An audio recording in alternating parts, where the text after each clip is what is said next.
ఖమ్మం జిల్లా జెండా ఆవిష్కరణలో deputy CM బట్టి విక్రమార్క పాల్గొన్నారు. తెలంగాణ రాష్ట్రం ఆవిర్భవించి నేటితో 11 సంవత్సరాలు పూర్తయింది. తెలంగాణ రాష్ట్రం కోసం ప్రాణాలు అర్పించిన అమరవీరులకు నివాళులు అర్పిస్తున్నాను. ఎందరో అమరవీరుల త్యాగాల మీద ఏర్పడిన రాష్ట్రం, దేశంలోని అన్ని రాష్ట్రాల చూపు రాష్ట్రంపైనే ఉండేలా చేశాం. తెలంగాణ రాష్ట్రాన్ని దేశంలోనే సుసంపన్నంగా నిలిపేందుకు సీఎం రేవంత్ రెడ్డి కృషి చేస్తున్నారు. డాక్టర్ బిఆర్ అంబేద్కర్ మాటలను స్ఫూర్తిగా తీసుకుని యంగ్ ఇండియా ఇంటిగ్రేటెడ్ రెసిడెన్షియల్ స్కూల్ను తీసుకువచ్చాం. కుల మతాలకు అతీతంగా విద్యార్థులకు విద్యను అందిస్తున్నాం.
స్వరాష్ట్ర సాధన పోరాటంలో అసూలు బాసిన అమరవీరులందరికీ ఘనంగా నివాళులు అర్పిస్తున్నాను.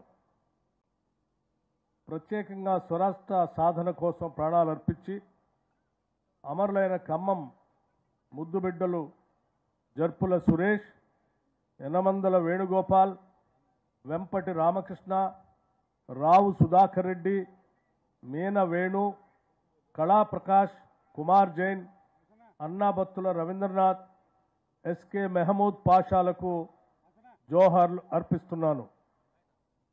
ఎందరో అమరవీరుల త్యాగాల పునాదుల మీద ఏర్పడిన తెలంగాణ రాష్ట్రం ఈరోజు అన్ని రంగాల్లో దశ దిశలా వెలుగులు విరజమ్ముతుంది.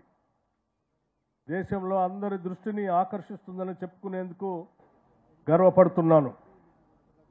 ప్రజా ప్రయోజనాలే ధ్యేయంగా పారదర్శకత, జవాబుదారీతనంతో రాష్ట్రంలో ప్రజాప్రభుత్వ పాలన కొనసాగిస్తూ అభివృద్ధి, సంక్షేమం సమపాళ్లలో రంగరించి జోడు గుర్రాల తరహాలో సుపరిపాలనాన్ని పరుగులు పెట్టించడంలో సఫలీకృతమయ్యామని రాష్ట్ర ప్రజలకు తెలియజేస్తున్నాను.